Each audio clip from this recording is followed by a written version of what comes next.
Gold, trusted gold buyers. మీరు తాకట్టు పెట్టిన బంగారాన్ని విడిపించి ఈ రోజు ఉన్న మార్కెట్ ధరకు కొనబడను. నమస్కారం, వెల్కమ్ టు ఐడ్రీమ్. ధర్మ మార్గం విత్ విజిత కార్యక్రమానికి స్వాగతం.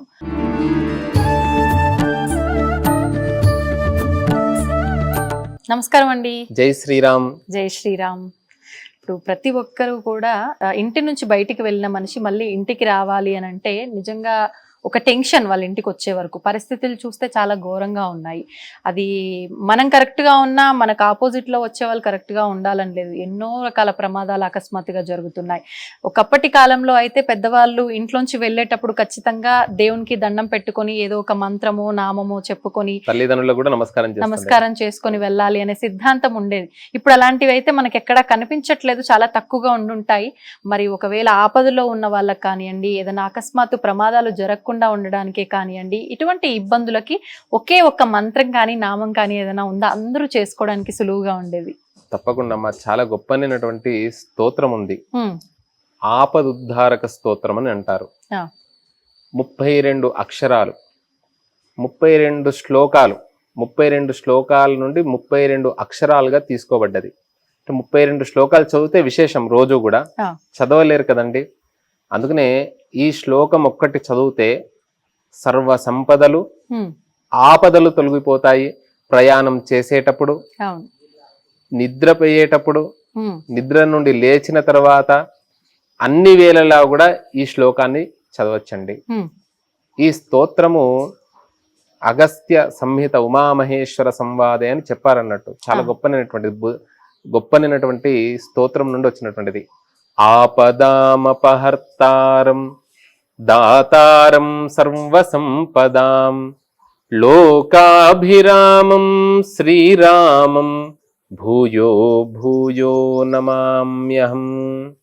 ఆపదాం అపహర్తారం అంటే ఆపదలు తొలగించి, దాతారం సర్వసంపదాం సర్వసంపదలను ఇస్తాడండి. చూడండి, ఇక్కడ ఒక్క సంపద అని చెప్పలే, ఏ సంపద కావాలంటే ఆ సంపద. అంటే మనము భగవంతుడు కూడా మనం ఏది మొయ్యగలుగుతామో అదే ఇస్తాడండి. మనం అనుకుంటాం నేను 50 కిలోలు మోస్తా, 100 కిలోలు మోస్తా అని మనం అనుకుంటాం, కానీ తల్లిదండ్రికి తెలియదా మనం ఏది మోస్తామో ఏంటిదో. అందుకనే ఆయనే మాతారాము మత్పితారామచంద్ర స్వామి రాము స్వామి రాము మత్ సఖ. సఖ అంటే స్నేహితుడు. సఖి అని వచ్చింది కదా, సఖ అంటే స్నేహితుడు అన్నట్టు. సఖ మత్ సఖ రాము సర్వస్వం, సర్వస్వము రాముడేనంట. ఆయనను ఈ శ్లోకం ద్వారా స్మరిస్తే మనకు ఏ సమయంలో ఏది మనకు కావాలో అలాంటి సంపద ఇస్తాడు. నిజంగానే మనం అనుకున్నది ఇస్తే మనకు అనారోగ్యం కలగచ్చు, ఇబ్బంది కలగచ్చు. అన్నిటికీ కావాల్సింది ఏంటంటే మృత్యు భయం ఉంటుందండి. అలాంటి మృత్యువును తొలగిస్తాడంట. అందుకనే కాశీలో కూడా శ్రీరామ అని రాసి సాయంకాలం సప్తఋషి హారతి సమయంలో ఒక్కొక్క బిల్వదళాన్ని ఉంచుతాడు. శివుడు కూడా కాశీలో రామనామాన్ని ఉపదేశిస్తాడండి. అందుకనే ప్రపంచానికి భారతదేశం ఆత్మస్థానం అయితే భారతదేశానికి ఆత్మస్థానం కాశీ అంట. విశుద్ధం అంటే రామనం అంత గొప్పనటువంటిది. విశుద్ధం అంటే విశేషంగా చెప్పారు శంకర భగవత్పాదుల వారు. పరం సచ్చితానంద రూపం. ఎలాంటి రూపం అండి రాముడిది? ఒక సత్ చిత్ ఆనందాన్ని కలిగి ఉండేటువంటి రూపం. గుణాధారమాధారహీనం వరేణ్యం అనే కర్ణమూలంలో శివుడు శివో రామ రామ రామ ఇతి 3 సార్లు రామ రామ రామ అంటారంట. అందుకనే అంత్యకాలంలో కాశీలో వెళ్ళాలనుకుంటారు. అంత గొప్పనటువంటిదండి. అసలు కాశీకి వెళ్తే ఒక ఆనందం.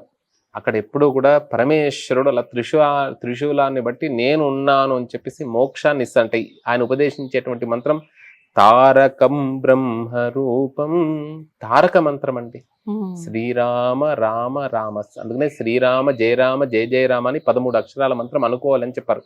మానవుడు కనీసం 13 లక్షలన్నా చేయనంట జీవితకాలంలో. 13 అక్షరాలు శ్రీ రామ రామ శ్రీరామ జయ రామ జయ జయ రామ.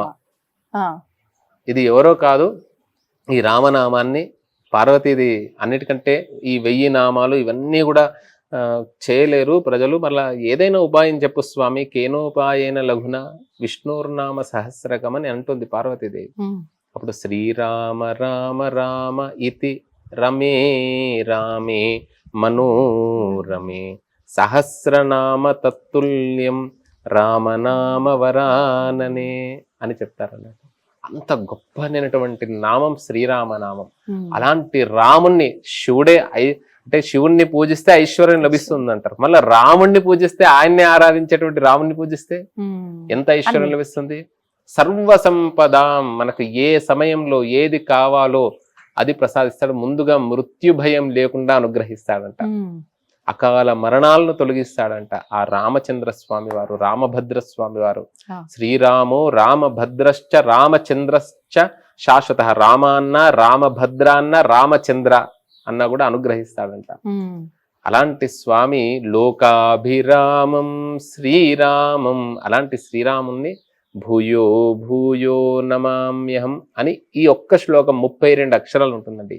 ఈ 32 అక్షరాలు ఎక్కడి నుండి వచ్చింది అంటే 32 శ్లోకాల నుండి వచ్చింది. దీన్నే ఆపదుద్ధారక స్తోత్రం, శ్రీరామ ఆపదుద్ధారక స్తోత్రం.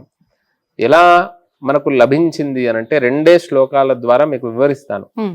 ఇప్పుడు మొదటి అక్షరం ఆ ఉంది కదండి. ఆర్తానాం ఆర్తిహంతారం భీతానాం భయనాశనం ద్విషతాం కాలదండం తం రామచంద్రం నమామ్యహం. ఆ వచ్చింది కదా. ఆ పా ఉంది కదా. పదాంభోజరజస్పర్శ పవిత్రమునియోషితే. అలా పా అనే అక్షరం. దా అనే అక్షరం. దానవే. ప్రతి దాంట్లో మొదటి లెటరు తీసుకొని అందరూ కలియుగంలో చేయలేరు. వారు త్వరగా వెళ్ళాలి, ప్రయాణం చేయాలి. మరలా 32 శ్లోకాలు చదువుకొని వెళ్తారా? వీలు కాదు. ఈ ఒక్క శ్లోకం చాలు. దానవేంద్ర మహామత్త గజ పంచాస్య రూపిణే నమోస్తు రఘునాథాయ రామాయ పన్నివారినే మా మహీజాకుచ సంలగ్న కుంకుమారుణ వక్షసే నమః కళ్యాణ రూపాయ రామాయ పన్నివారిని. ఆపదామ ప.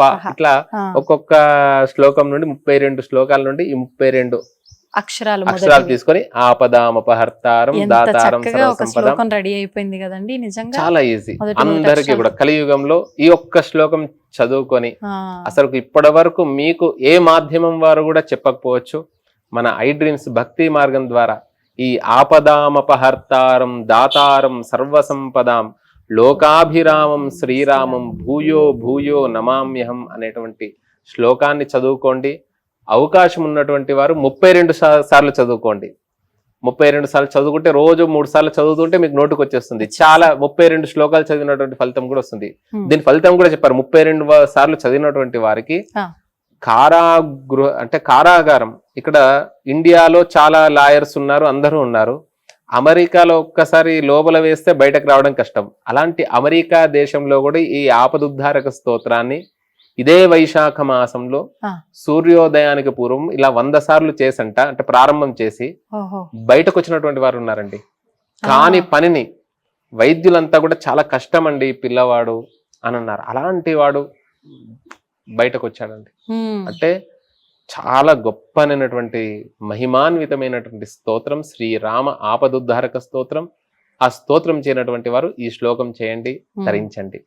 సంతోషం అండి. నిజంగా ప్రస్తుత కాలంలో ఉన్న ఇబ్బందుల రీత్యా సులువుగా అయిపోయేటట్టు పని అయిపోయేటట్టు కావాల్సిన ఒక విధానాన్ని ప్రతి ఒక్కరు కోరుకుంటున్నారు. మీరు చెప్పినట్టుగా చాలా అద్భుతమైన మహిమాన్వితమైనటువంటి ఒక శ్లోకాన్ని అందరికీ వివరించారు. గతంలో కూడా మీరు చాలా వీడియోల్లో మీరు ముందు శ్లోకం చెప్పి వీడియో ప్రారంభించడం జరిగింది కదా. అంటే ఇప్పుడు ఈ రోజు ఏమవుతుందంటే అందరికీ కూడా సరాసరి పాయింట్ లోకి విషయంలోకి రావాలి. ఇప్పుడు నేను శ్లోకాలు చదువుకుంటుంటే ఆ వీడియోని స్కిప్ చేసే అవకాశాలు ఉంటుంది. అందుకనే సరాసరి విషయానికి వద్దామని ఆ విషయానికి వచ్చి ఈ స్తోత్రాన్ని ఈ శ్లోకాన్ని అందరికి చెప్పడం వల్ల కూడా ఇంత పుణ్యం ఉంది అనే విషయం అర్థం అవ్వాలి అందరికి. కాబట్టి మన ఈ ప్రయత్నం. ధన్యవాదాలు. జై శ్రీరామ్. జై శ్రీరామ్. తవ్వండి, తవ్వుతున్న శివలింగం. పరమాత్మకు జీవా సరే దాన్ని అట్లా కప్పేసేయండి, చూపించదండి. Krishna is there. మూర్తి పూజ కాదు, సాక్షాత్ బ్రజేంద్ర నందన భగవాన్ ఉన్నారు మూర్తిలో. ఏమీ ఆశించకుండా ఆరాధించే వాళ్ళు కూడా ఉన్నారా ప్రభుజీ? నిజమైన భక్తి